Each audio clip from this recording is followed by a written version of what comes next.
as we have continued our discussion on the Indus Valley terracotta figurines. So, if in the first instance we have found some of the figurines, those are the representation of the female bodies as well as the animal bodies, we also have some of the other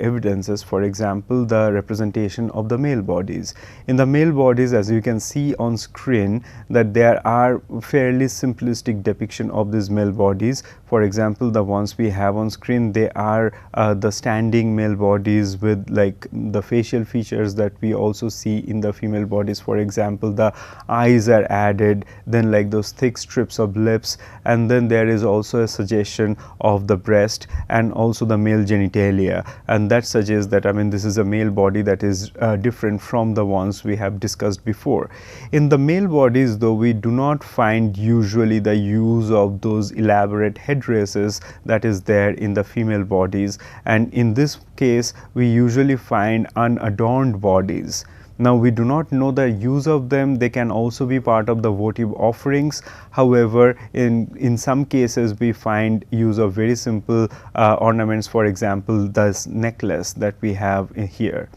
In some cases also we find that there are seated male bodies, for example, the one we see in the left corner of this image, and which are also fairly simply made. These images are. Now, another important part of that the discussion can be that these images, those are created from clay and then they are baked in the kiln for making these terracotta figures. They are created at a time when the molds were also available. So, they had molds available for making images which might have been also much more precise, but still they managed, or they decided to make these images with hand modeling, and there can be some of the ritualistic reasons for that. That we know that how there are certain kind of rituals which are related to making things with hand instead of just making things with a mold. And when I talk about mold, we can also think about some of the contemporary images of the gods and goddesses in the Hindu context, in the Buddhist context, and so on, where we find that one mold is used for making multiple copies of the same god or goddesses, or one mold is used for making multiple copies of the votive figures. So, that kind of technology was also available to these people, because there are some of the molds of the seals as well as the mold for making other figurines are found from these sites, but still the people in Harappa and the other sites in the Indus Valley, they decided, or they made a conscious choice to make these things with their hands, and that is something that intrigues us to think that what might have been the reason. There have been some of the assumptions that how these rituals that they might have performed, they have something to do with the life and betterment of our lives, prosperity, and so on, and that is the reason they had this intrinsic relationship to what we do with our body, how we are also connected to the land. And terracotta being something that comes from the clay, which is also a representation of the land, that became a very significant material for them to work with. So, terracotta is also not expensive if we think about its economic value at a place where clay and soil is found in abundance, but for its relationship to the earth, which is also worshipped as Mother Earth. So, that is the reason that the clay made objects as terracotta and terra cruda objects, those ones will be of high significance to these people. So, for example, we also see that how there are different kind of molds, as I have already said, that there are mold like things, and there are these molds, they also have a narrative tendency if we go with the iconographic content of them. So, for example, in this particular object that we have, it was perhaps used as a seal, or it can also be used for making an impression on a soft material. So, this this is an object which is made of clay and then it is baked. So that's the reason this is a solid, much more durable object than something that is made from mud, and then when it is pressed onto the mud or some kind of other soft material, then the impression of this image will be collected on the other soft material, right. So that is how the use of this kind of objects were there. And in this image what we find, there is a depiction of a wheel in the top of the side of this object, and in the center we find there is a figure, and perhaps it's a woman figure, considering that there is a suggestion of conical breast there, and it is not clear that how the woman's head is made here, because there are spike like things as we can see in the head, but it can also be a headdress that we have already seen in the terracotta figurine that was that was discussed earlier. Now we also find that this woman is who's represented here, she is considered a valiant one, because she is strangling two wild beasts with her bare hands, and something that can also attest that she is perhaps been considered to be a supernatural being, or it can also be related to their belief system. But we do not have any material evidence to suggest whether this kind of beliefs or these images, whether they have anything to do with the established religions in India today, for example Hinduism or Jainism. At the lower part of this image we also see there is a depiction of an elephant, and if we also consider that how the elephant is created, it also follows some of those basic principles we have seen in the other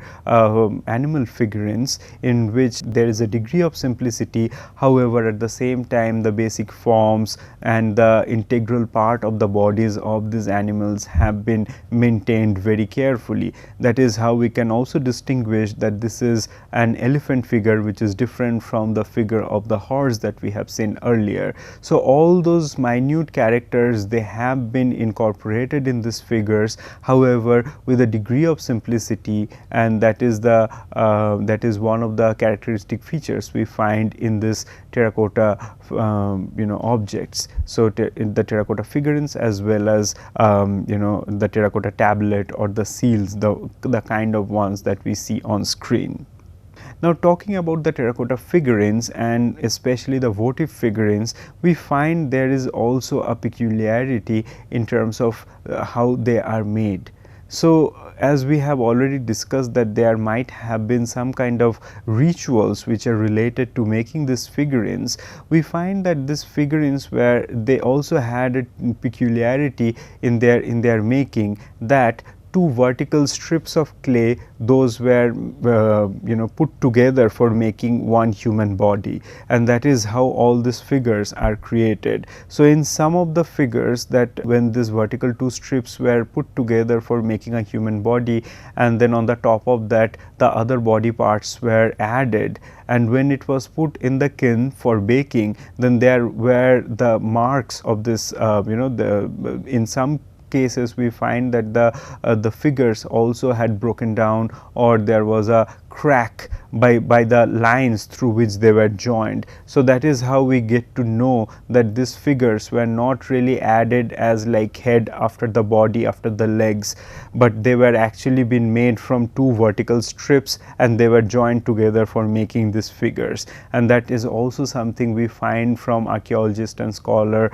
Sherry Clark's work on the Harappan sites and the material culture. So this is also something that tells us that they had this very specific approach to the body, and this idea of the body being constructed of two vertical hubs, that say something about how they might have considered the idea of humans, their existence, their life, and perhaps their also relationship to the earth and clay.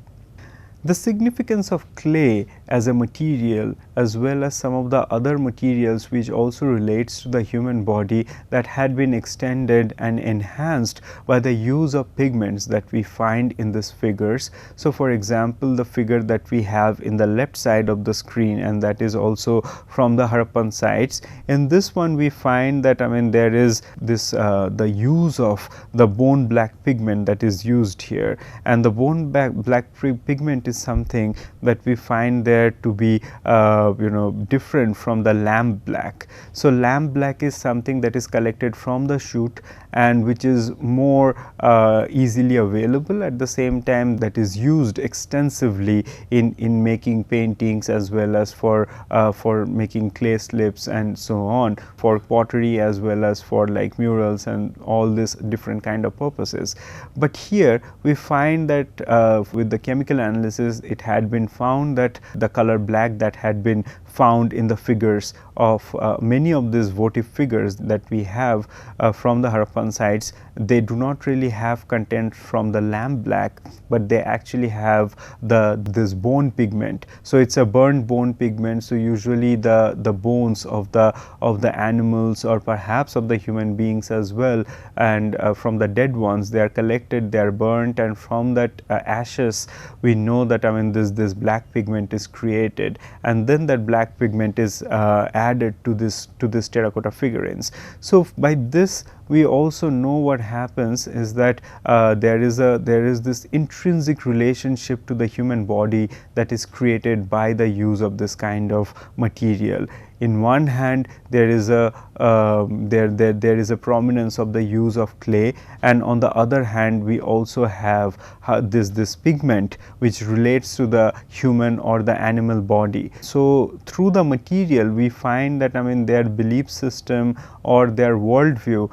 had how they all were connected to the land, to the bodies, and all these different aspects of life. And there are some of the other figurines we have in the right side of the screen, in which there is an assortment, and we find that either there are some of the figurines which are which are adorned with pigment, and there are also some of the figurines which are not adorned, and many different kinds of forms those are added to this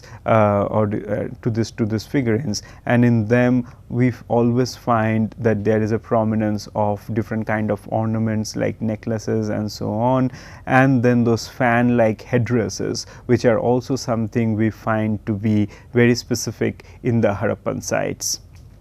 The other important part of the Harappan sites that the Indus Valley sites we find is the rituals of burials, because after the death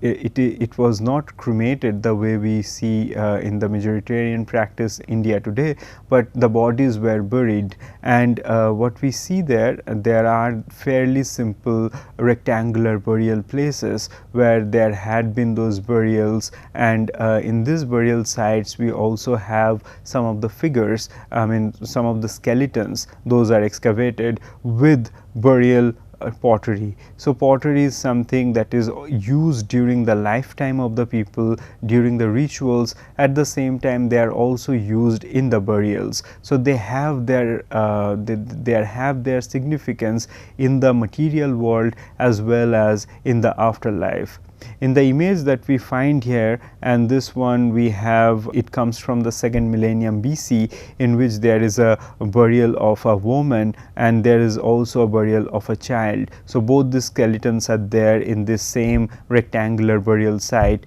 and then by the side we also have different kind of burial pottery, and in this pottery we have some of the things, for example, there are those urns, there are also some of the other pottery which are there perhaps for keeping food grains and different kind of offerings, which they have believed that the dead people will be using them in their afterlife. So, this is a kind of like this burial practice that we find that was there very much prominent in most of these Indus Valley sites. This burial practice also connects us to some of the other places in the Indian subcontinent. As we have already discussed that the Indus Valley site is one of the earliest sites from where the material evidences of the human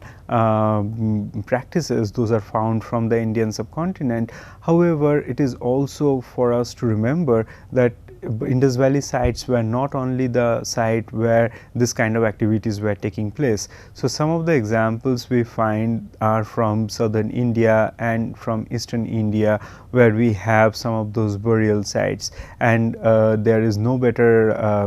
evidence than the megaliths of southern India, mostly from Tamil Nadu, part of Karnataka and part of southern Andhra Pradesh, where we have some of those burial structures like the dolmen that we have in the left side of the screen, or a sarcophagus like structure, like where there is a terracotta sarcophagus, and in which like the dead body was buried. And we can also see in this sites that how the burial sites are protected by the use of the stones, and there are also evidence of burial urns and the different kind of pottery similar to what we have also seen in the Harappan sites. And this is something for us. So, the evidences we have here, they are mostly from Sirutavur in the Chengalpattu district in Tamil Nadu, and also from Kiladi and so on, which are further south in Tamil Nadu. So, this is something for us to think that how these practices, they have been simultaneous, even though some of the burial sites, those are excavated in southern India, they come from slightly later times, for example 700 to 800 BC and so on, which is slightly later than the Harappan time, but it is, we can see that how it is not really a disconnected practice, and perhaps during the Harappan time there had also been similar kind of practices in the other parts of the Indian subcontinent. So, getting more about the pottery that we have here. So, there are two kinds of pottery, at least two kinds of pottery we find, that some of the pottery which are used during the material life, the ones we have on screen, and some of the pottery we have, those are used for very specifically for the burial purposes. So, for the ones that we have on screen, they are perhaps been used on a daily basis, but the thing is that since the way they have been made, we can also think about the economy, also their social value, that they are not just made for keeping grains or keeping water and things like that, but they are also very carefully decorated. So, when there are this amount of details and care that is added to this pottery, that also perhaps indicates something about their social status, that there are unadorned pottery which do not really have any detail or any kind of ornamentation on them, which suggest that they are perhaps been used by day to day life and by the regular people. And when there are the potteries which are adorned, which are also something that we find to be much more carefully done, we can assume that they had some more social significance, economic significance and cultural significance as well. Now, the other thing that we also find in this pottery is that there is a clear sense of symmetry and balance, which are perhaps been made from the potter's will, and that is the reason the kind of the balance, symmetry and the precision that comes in this pottery, those are made possible by the use of the potter's will. In terms of the decoration, we find that the different kind of this geometric and repetitive motifs which are used in this pottery. For example, the one we have in the left side of the screen, which looks like a mug or a vessel for drinking perhaps, and in this one we have, there are these horizontal parallel lines which make the borders, and between them there are those zigzag patterns, and this patterns which are all these patterns are made from different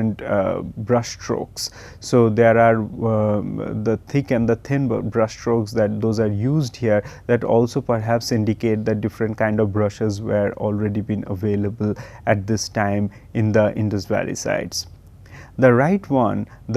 one we have on screen, that is perhaps much more complicated, and in this one it is perhaps been made for storing water or other liquid, and it has this bulbous body with a narrow neck, and that one is profusely decorated. In this one we have bands of the borders, and in the bands of the borders we already have some of these geometric motifs which are repeated. And in the central panel we have, there is this extended body of a zebu bull, which has also been celebrated in the number of artifacts in the Indus Valley site. And in this bull we have its again its basic characteristic features, for example the hump, the horns, and then of course like its leg and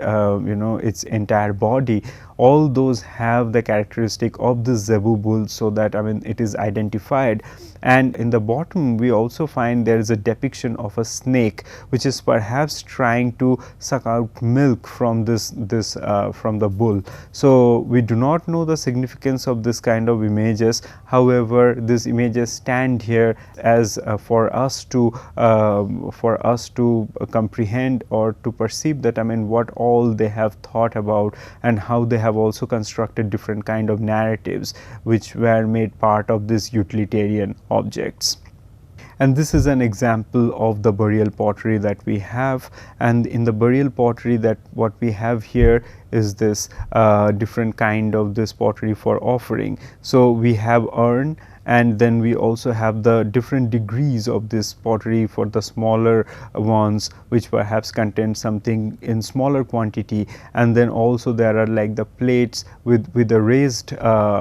pedestal, which perhaps had something as which can be kept in the open. So there are different degrees of those pottery, and the shape, their form, and their capacity to hold something within them, that suggests that what all different kind of purposes they might have served in these burial chambers or in these burial sites. From there we also find that there are some of the animal representations, and some of the animal representation also tells us about some of the peculiarities of this Indus Valley sites. So for example, there are some of these intriguing rhinoceros figures from Harappa and from some of the other regions, from some of the other sites in Indus Valley area. And in this ones, when we see the rhinoceros figures, today we do not really have any of the rhinoceros existing in this site. However, in those times it seems that there had been rhinoceros, as researchers have found. And so in this rhinoceros we also see that how the legs, which are much more sort of simplified, as we have also seen in that first horse figurine. So that kind of like simplified legs and very simple body forms, those are used here. However, they have also very cleverly and efficiently they have implemented some of the bodily features of the rhinoceros, and that gives its the individualistic character of this rhinoceros here, right. So, and of course that we also see there are those hides which are made on the top of the on the back of this rhinoceros, and the hides are perhaps been created in the right image that we have on screen. The hides are perhaps been created from additional clay strips which are added to this rhinoceros figures, and with punching holes. So different kind of materials were perhaps also been used for making this terracotta figurines, and the tools, perhaps like metallic tools and so on, those are also implemented to be made part of this the making these objects. Then from this discussion we also look into some of the terracotta seals and so on. So there have been terracotta seals. There are also some of the seals we also find they are made from soapstone and so on. And in this ones we find that the seals, they tell us about the trade relations in these sites, because seals are something, those are integral part of the trade systems, and the Indus Valley sites, for their proximity to the river Indus and as well as the Arabian Sea that we have in the where the Indus River meets the ocean. So for these reasons, what we have, there was a prominence of the trade relations and the trade activities, and they had trade relation with different sites of the for example with Mesopotamia, with Egypt and so on. And the kind of materials that we have found from the Indus Valley sites as well as from Mesopotamia and from Egypt and so on, it had been believed that there were more export than of import. And some of the most important things which were exported from the Indus Valley sites were for example the terracotta objects, and then also the beads, different kind of perhaps textiles being very much part of this trade network, and very early from the 2nd or 3rd millennium BC. So all these things, those were made as part of this trade network from very early on. And seals were very much part of this system as well, because seal gives the authenticity of particular sites or a city or a workshop, and that is how the seals are used. And in these seals, what we find that there are some of the images which are implemented, and we again have this very celebrated zebu bull, which is depicted in the seal, which is there in the left side of the screen. And in this seal, what we have it's a terracotta seal, and in this seal what we see that there was perhaps a terracotta slab, and then on the top of the slab the image was almost either made with a mold, and so that's the reason the image area is raised from the terracotta slab, or which is, or it can also be made by removing the matrix of the terracotta, and that is how the image area is raised and the rest of the area is sunken. So this is how the terracotta seal had been made, and then all the characteristic features here we find is pretty impressive, that the bull, this zebu bull, which had been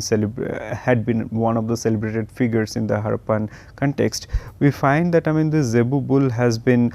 made here with all the possible details. So for example, we have the horns, this really elongated horns that we have here, and then the neck with all these wavy lines, and then its hump, then all the bodily features, for example the back, and then the legs and everything else, all of them are done with great detail. So this also says something, that there might have been a degree of craftsmanship, that we do not really have that. If this kind of skill is available to the people, then one can also wonder that why all the figures are not made with similar kind of precision. So that might also indicate that there had been degrees of craftsmanship. So some of the ones which are much more important, they were done with much more care and precision, whereas the other ones which needed to serve the purpose, but the precision was not really the priority, there we do not really have that kind of details available there, right. So these are the different kind of aspects that we can also read from these images. And in these seals we also find that in these seals we also find that what happens is there are area mostly in the upper part of the seal reserved for text. So for that reason, there are some of the text or different kind of signs that we find. In some of the ones we also do not really find the signs, but usually in the upper half we have some text or some script that is made part of this seal, which might have indicated a particular city or a workshop or a group of people who are part of this trade exchanges. So in the right side image we find another image of the bull, and this image is actually sort of the image area is sunken in this block, whereas the one that we have seen in the left side, the image area is raised. So these are some of the differences we find, and perhaps that also says that how different kind of modeling or sculpting methods were used for making this kind of figures. And in the image in the right side we also have some script that is made as part of this seal, and again in the upper half of it, which shows that they in the all these Indus Valley sites they might have followed a similar kind of convention of having the script on the upper half of the image and having the visuals in the lower half of the seal, right. And then the back side of this particular seal that we have on screen in the in the right side, that also has a holder like thing in its back. So some people have also assumed that it might have been worked as an amulet through which a thread can be passed, and it can be used as an amulet in the body of someone, or it can also be made as it can also be a small holder for people to hold it in their hand and just like stamp it on wherever they want to put the seal on, right. So this there can be like this different kind of purposes, but these small traces on these materials, on these objects, they sort of make us wonder about their this very organized as well as complex material culture during these times. Talking about seals, there are also some of the other references that we find, and that will be on the bodies, and how the human bodies are also represented in some of those seals. So we will continue more on this seal in the next section of this lecture. Thank you.